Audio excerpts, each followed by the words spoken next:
సంతోషం.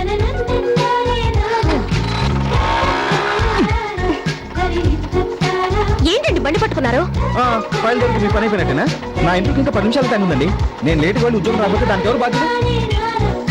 ఇంతకీ ఏమంటారు? ఏమంటావు? నా ఇంటి వాళ్ళు తెమ్మంటావు.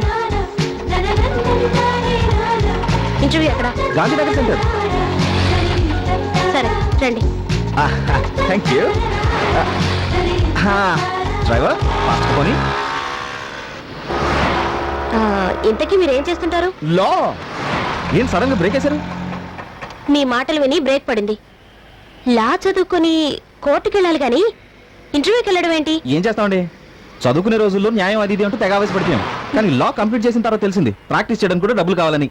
అది లేక ఓ ప్రైవేట్ కంపెనీలో లేబర్ ఆఫీసర్ పోస్ట్ పడితే దానికి అప్లై చేశాను. మీ పుణ్యం అంటూ వెళ్తున్నాను. వస్తుందో రాదు పోనేవడే. ఏమండే టైం అయిపోతుంది పోనేవడే. Stop stop stop stop. ఇదేనండి. చాలా థ్యాంక్స్ అండి. ముందు మీరు ఇంటర్వ్యూకి వెళ్ళండి.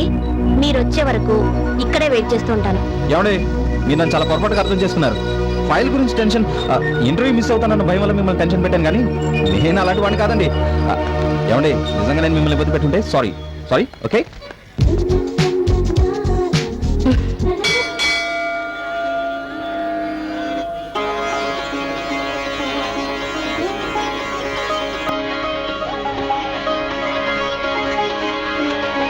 హలో అలా కాదు.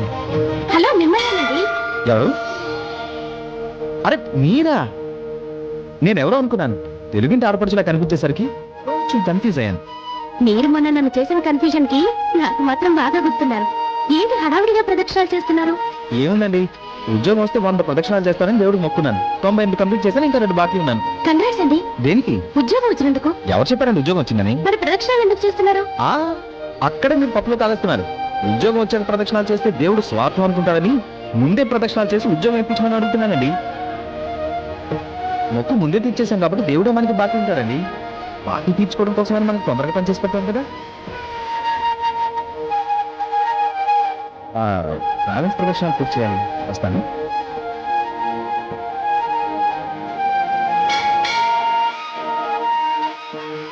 ఏంటంటే అలా చూస్తున్నారు? ఈ డ్రెస్ మీరు చాలా అందంగా ఉన్నారు. అందుకే మళ్ళీ చూడాలనిపించింది, చూశాను. ఏమంటండి? అనుకున్నా ఏం ప్రాబ్లం లేదండి. ఏమండి నేను ఎంత టెన్షన్ గా ఉన్నాను, మీరు ఏ టెన్షన్ లేకుండా పక్కింటి పేపర్ తెచ్చుకుని మరీ చదువుకుంటారా? ఎందుకే టెన్షన్ పడతావు? రాత్రంతా నీ కొడుకు ఇంటికి రాలేదు అంతేగా. నీ కొడుకు ఇంటికి రాకపోతే తల్లిగా నువ్వు టెన్షన్ పడటం భావ్యం. కానీ ఎదురింటి సుబ్బారావు కొడుకు ఇంటికి రాకపోతే నువ్వు టెన్షన్ పడ్డావు అనుకో, అది నాకు టెన్షన్. అయ్యో నేను చెప్పిన దానికి మీరు మాట్లాడేదానికి ఏమైనా సంబంధం ఉందా? అదే నాకు అర్థం కావట్లేదే. చాలా థ్యాంక్స్ బాబు. సమయానికి నువ్వు బ్లడ్ ఇచ్చి ప్రాణాపాయం నుండి మా అబ్బాయిని రక్షించావు. ఇచ్చి పుచ్చుకోవడంలో థ్యాంక్స్ ఏంటి సార్? నేను బ్లడ్ ఇచ్చాను, మీరు డబ్బు ఇస్తారు. డబ్బా? అవును, వాటర్ బాటిల్ 10 రూపాయలు ఇచ్చి కొంటున్నారు. మరి బాటిల్ బ్లడ్ కి రేట్ ఇవ్వకపోతే ఎలా సార్? చదువుకునే రోజుల్లో సోషల్ సర్వీస్ అని ఫ్రీగా రక్తదానం చేసేవాడిని. కానీ అదే రక్తాన్ని ఫ్యామిలీ సర్వీస్ కోసం అప్పుడప్పుడు అమ్ముకోవాల్సి వస్తుంది. సరే పేషెంట్ కండిషన్ సీరియస్ గా ఉందని మనీ మ్యాటర్ మాట్లాడుకున్నానే బ్లడ్ ఇచ్చేశాను. ఇప్పుడు మీరు ఎంత ఇవ్వగలిగితే అంతే ఇవ్వండి. లేదా మీరు మా లాంటి మధ్యతరగతి కుటుంబానికి చెందిన వారైతే ఇవ్వకపోయినా పర్వాలేదు. తీసుకో బాబు. థ్యాంక్స్ అండి. ఉంటాం. ఓకే మంచిదమ్మా. ఊరే వేణు, రాత్రంతా ఇంటికి రాలేదేమిట్రా? ఇంట్లో నీకోసం ఎదురు చూస్తున్న అమ్ముందన్న విషయం మర్చిపోయావట్రా? అమ్ముందని మాత్రమే కాదు, పాలవాడి అరుపులు, కిరాణా షాప్ వాడి బెదిరింపులు అన్నీ గుర్తున్నాయి. రాత్రి అంతా ఉండే అకౌంట్స్ కంప్లీట్ చేస్తే 500 రూపాయలు ఇస్తాన్నారు. కంప్లీట్ చేశాను, డబ్బు పట్టుకొచ్చాను. అకౌంట్ కంప్లీట్ చేస్తేనే 500 ఇచ్చారా? కేసుని బట్టి ఉంటుందమ్మా. పెద్ద కేసు అనుకో ఎక్కువ అమౌంట్ ఇస్తారు. తీసుకోమ్మా.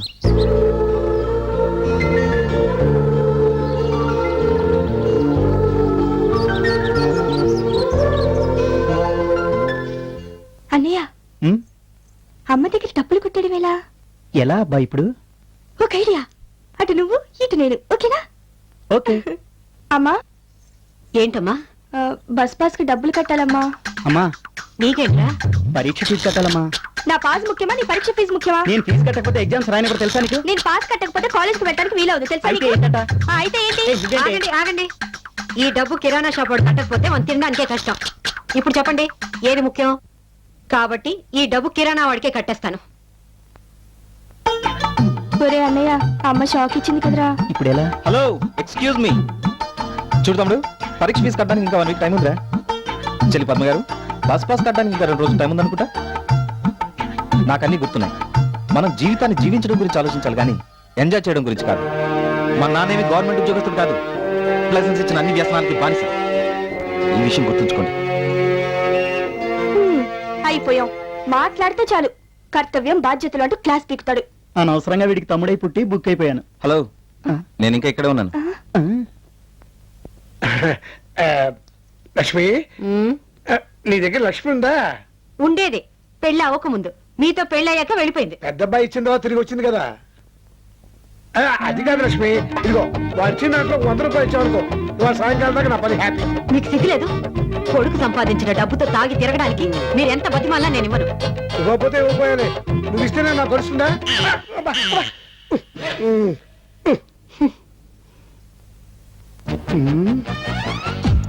ఇంట్లో ఏది ఖరీదైన వస్తువు అయితే అదే ఎత్తుకుపోతాను.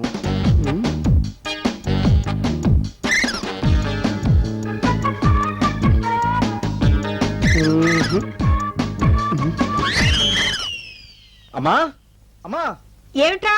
ఇక్కడ నా సర్టిఫికెట్స్ ఉన్న ఫైల్ పెట్టానమ్మా, కనిపించట్లేదే. పెడితే ఎక్కడ పోతుందిరా? ఎక్కడికి పోదని ఇక్కడ పెట్టానమ్మా. ఏమైపోయింది? పద్మా పద్మా, ఏంటి? ఇక్కడ నా ఫైల్ పెట్టాను, చూసావా? మీ ఫైల్ నేనెందుకు తీస్తాను? తీసావా అనలేదమ్మా, చూసావా అని అడిగాను. ఇంతకుముందు ఇంట్లోకి ఎవరైనా వచ్చారమ్మా? ఎవరు రాలేదురా, కానీ మీ నాన్న మాత్రం హడావుడిగా బయటికి వెళ్ళారు. అమ్మో, నాన్నా, నాన్నా, నా ఫైల్ తీసుకెళ్తున్నావా? ఇది నీ ఫైలా? అమ్మయ్యా, రక్షించాను నాన్న. ఇందులో ఆంధ్ర యూనివర్సిటీ సర్టిఫికెట్లు ఉంటాను, వాడదేమనుకున్నాను. వాళ్ళు ఇచ్చిన సర్టిఫికెట్ నాన్న. అందుకే వాళ్ళకి ఇద్దాం అనుకుంటున్నాను రా. ఆ ఫైల్ లో నా లైఫ్ ఉంది. ఇందులో నా లైఫ్ కూడా ఉందిరా. నీ లైఫ్ అర్జెంట్ గా దీన్ని 200 రూపాయలు అమ్మేద్దాం అనుకుంటున్నాను. అమ్మేద్దాం అనుకుంటున్నారా? ముందు ఆ ఫైల్ ఇవ్వండి. ఇలా ఇవ్వండి. ఓ 50 రూపాయలు ఇచ్చి తీసుకో. నాన్న, నేను నీ కొడుకుని. అందుకే క్వార్టర్గా అడుగుతున్నాను, ఇంకోటైతే ఫుల్ బాటిల్ అడుగునేవాడిని. పబ్లిక్ గా వద్దు, ఎవరన్నా చూస్తే బాగుంటుందో జేబులో పెట్టాయి. దీనికేం తక్కువ లేదు. All the best. మంచి ఉద్యోగం సంపాదించి గొప్పవాడే కదా. నేను నీ తండ్రిని గర్వంగా చెప్పుకోవాలి. ఎవరికి? బ్రాందీ షాప్ వాడికా? గాంధీ షాప్ వాడైతే మనిషి కదా. ఎప్పుడైనా అప్పించేది వాడే నాకు.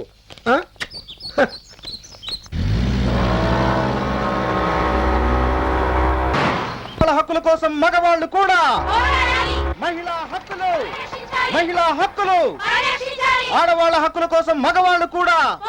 మహిళా హక్కులు, ఆడవాళ్ళ హక్కుల కోసం మగవాళ్ళు కూడా. మహిళా హక్కులు, మహిళా హక్కులు, ఆడవాళ్ళ హక్కుల కోసం మగవాళ్ళు కూడా. మహిళా హక్కు, మహిళా. ఎక్స్క్యూజ్ మీ, ఏంటండి మీరు కూడా పార్టిసిపేట్ చేయడానికి వస్తున్నారు? లేదండి, మిమ్మల్ని అప్రిషియేట్ చేద్దామని వస్తున్నాను. దేనికండి? ఇన్నాళ్ళు ఆడవాళ్లకు సమస్యలు సృష్టించే మగవాళ్ళని చూశాను గాని వాళ్ళ సమస్యల గురించి పోరాడే మీలాంటి వాళ్ళని ఇప్పుడే చూస్తున్నాను. రియల్లీ యు ఆర్ గ్రేట్ అండి. మరి అంత పొగడేకండి. అయినా మీ ఆడవాళ్ళ గురించి ఆడవాళ్ళు ఎప్పుడు పోరాడారండి? కన్యాశుల్కం తప్పని గురజాడ గారు, వితంతు వివాహాలు తప్పు కాదని వీరేశలింగం గారు, ఆస్తిలో సమాన హక్కు అంటూ అన్న ఎన్టీఆర్ గారు, ఇలా ఆడవాళ్ళకి ముందుండి పోరాడింది మా మగవాళ్ళే కదండి. అయితే నేను వాళ్ళంత గొప్పవాడిని కాదు కాబట్టి వెనక నుండి స్లోగన్స్ ఇస్తున్నానండి. అయినా నేను గొంతు చించుకుని అరుస్తుంది మీ హక్కుల కోసం కాదండి, డబ్బుల కోసం. డబ్బుల కోసం? అవునండి. మార్నింగ్ నుండి ఈవినింగ్ వరకు ఈ టైంలో కూర్చుని ఒక్కొక్కరికి 500 ఇస్తున్నారు. ఆడవాళ్ళ కోసం ఆడవాళ్ళు పోరాటం కామన్. మగాడిగా నేను పోరాడితే వెరైటీ ఉంటుంది. ఎంత ఇస్తారు అన్నాను. 700 ఇస్తామన్నారు. ఓకే అన్నాను. కల్పించాలి. ఇక వెళ్తానండి. డ్యూటీలో ఉన్నప్పుడు కబుర్లు చెప్తే జాబ్ ఇచ్చిన వాళ్ళు ఫీల్ అవుతారు. ఓకే. మహిళా హక్కుల పరిరక్షణ సమితి, మహిళా హక్కుల పరిరక్షణ సమితి, మహిళా హక్కుల పరిరక్షణ సమితి, మహిళా హక్కుల పరిరక్షణ సమితి. మహిళా హక్కుల కోసం మగవాళ్ళు కూడా. మహిళా హక్కులు. అవంతి, మొన్న నా బాయ్ ఫ్రెండ్ నా బర్త్డేకి ఏం తెచ్చాడో తెలుసా? ఏం తెచ్చాడే? తన బైక్ అమ్మేసి నాకు నెక్లెస్ ప్రెజెంట్ చేశాడు. అచ్చా, నువ్వు చెప్పింది మురళి గురించేగా? అవును. మరైతే హరీష్ తో తిరుగుతున్నావేంటే? మరి ఆ బైక్ కొంది హరీషే కదా. బయట మీరు ఇక్కడ ఉదయాన్నే పేపర్ చూస్తే వాకింగ్ ఇంటర్వ్యూ కనిపించింది. వాకింగ్ చేసుకుంటూ ఇంటర్వ్యూకి వచ్చాను. నా టాకింగ్ నచ్చింది. జాయినింగ్ అన్నారు. జాయిన్ అయ్యాను. Your order please. Burger. Okay. నీకు? Apollo fish fried rice. నీకు? Mexican chicken. అబ్బో, ఐమాక్స్ ఇప్పుడు.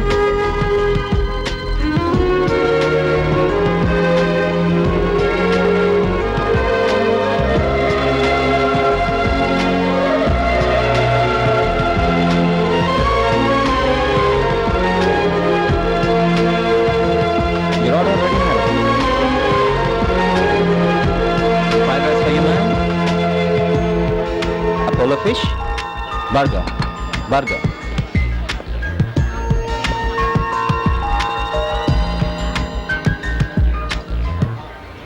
అతను వెయిటర్ కాదే, లాయర్. లాయరా? లాయర్ అయితే కోర్టుకెళ్ళి జడ్జి చేత ఆర్డర్ ఆర్డర్ అనిపించాలే గాని వెయిటర్ల మన దగ్గరకు వచ్చి ఆర్డర్ అడుగుతాడంటే? ఏ మనిషికి ఎప్పుడు ఎటువంటి పరిస్థితి వస్తుందో మనం చెప్పలేం కదే.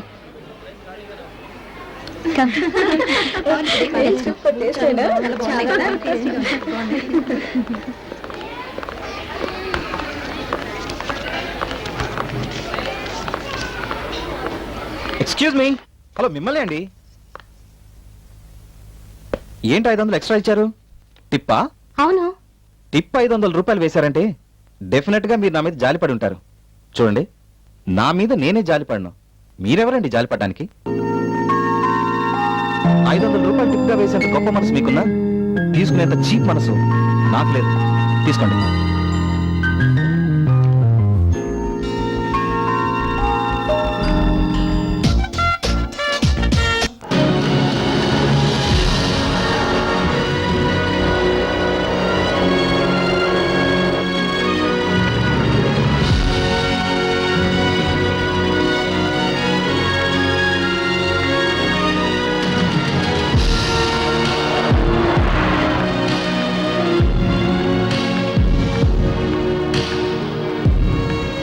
ఏమంటా దివ్య గారు? ఏంటండి మిమ్మల్ని ఇది మోసుకెళ్ళాలి కానీ మీరేంటి దీన్ని తోసుకెళ్తున్నారు? దీనికి కొంచెం హెల్త్ ప్రాబ్లం, మెకానిక్ దగ్గరికి తీసుకెళ్తున్నాను. ఏంటి ఫీవరా? మెడిసిన్ కోసం. సరే ఇవ్వండి, నేను తోసుకొస్తాను. అవసరం లేదండి, నాకు ఒకళ్ళ మీద ఆధారపడడం ఇష్టం లేదు. నా పని నేనే చేసుకోగలను. అబ్బా, మొన్న అన్నదాన్ని కౌంటరా? ఆహా, చాలా ఫాస్ట్ గా అర్థం చేసుకున్నారే. చూడండి, అక్కడ ఇది రెస్టారెంట్, మీరు కస్టమరు, నేను సర్వర్. ఇప్పుడు ఇది రోడ్డు, మన ఇద్దరం ఫ్రెండ్స్. అందుకే మీకు ఫ్రెండ్లీగా హెల్ప్ చేస్తానంటున్నాను. Any problem? ఏమన్నారు? మనం ఫ్రెండ్సా? అవును. ఒకరికొకరు హెల్ప్ చేసుకోవచ్చా? Of course. ఒకరికొకరు హెల్ప్ చేసుకోకపోతే ఫ్రెండ్షిప్ ఎందుకండి? ఆహా. హలో, ఏంటలా చూస్తున్నారు? అదే ఏం లేదండి. మీ చేత ఫ్రెండ్ అని అనిపించుకోవడానికే బండి ఆపాను. ఏం ఐడియా అండి, సూపర్. మీ ఫ్రెండ్ గా మీకు ఉద్యోగం చేశాను. ఏమండి, ఆ విషయంలో మాత్రం జోక్ చేయకండి ప్లీజ్. జోక్ కాదండి, సీరియసే. మీరు రేపు వచ్చి అపాయింట్మెంట్ ఆర్డర్ తీసుకోండి. రియలీ? స్వామి థాంక్స్. ఇదేంటండి, ఉద్యోగం నేనిప్పిస్తే థ్యాంక్స్ దేవుడికి చెప్తారేంటి? ఏమండి, ఇప్పుడు గీతలో కృష్ణుడు ఏమన్నాడు? చేసేది నేనే, చేయించేది నేనే అని అన్నాడా లేదా? ఆయన దేవుడే పని డైరెక్ట్ గా చేయడండి. మీలాంటి బ్రోకర్స్ ద్వారా, మీడియేటర్స్ ద్వారానే చేస్తుంటాడు. మీడియేటర్సా? ఆహాహాహా, నా దృష్టిలో కాదండి. అయితే మిమ్మల్ని ఎక్కడ కలవచ్చు? రోడ్ నెంబర్ 9 బస్ స్టాప్ దగ్గర 10 o'clock వెయిట్ చేస్తూ ఉండండి, నేను వచ్చి పికప్ చేసుకుంటాను. ఓకే, 9 o'clock నుంచి వెయిట్ చేస్తానండి. బాయ్. రండి, డ్రాప్ చేస్తాను. భలే వారండి, మనకు ఆల్రెడీ లిఫ్ట్ రెడీగా ఉందండి. ఆల్రెడీ రెడీగా ఉందా? ఎక్కడా? మీరే చూడండి.